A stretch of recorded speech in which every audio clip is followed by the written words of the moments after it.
दुनिया भर में किस जानवर का जबड़ा सबसे ज्यादा खतरनाक है? आइए जानते हैं। अगर शुरुआत इंसानों से करें तो हम सिर्फ 162 psi तक का बाइट फोर्स बना सकते हैं। इसके बाद आते हैं चिंपांजी, जिनका जबड़ा भले ही छोटा हो लेकिन इनमें ताकत गजब की होती है, क्योंकि ये करीब 600 psi तक का बाइट फोर्स जनरेट कर सकते हैं।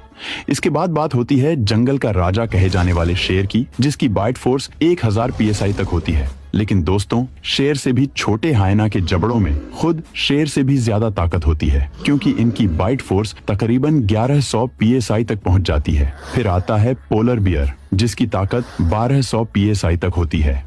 उसके बाद आता है गोरिल्ला, जिसके जबड़ों में 1300 psi तक का जोर होता है। फिर आता है जैगुआर, जिसकी बाइट फोर्स करीब 1500 psi की होती है।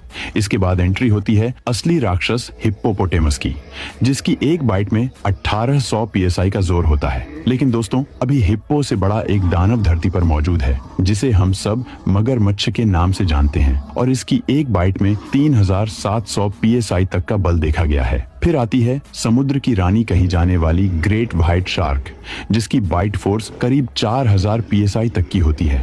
और अब आखिर में बारी आती है हमारी विजेता किलर व्हेल की, जिसके जबड़ों में 19000 psi की ताकत छिपी हुई है। इतनी ताकत कि वो अपनी बाइट से एक छोटी बोट को आराम से चकनाचूर कर सकती है।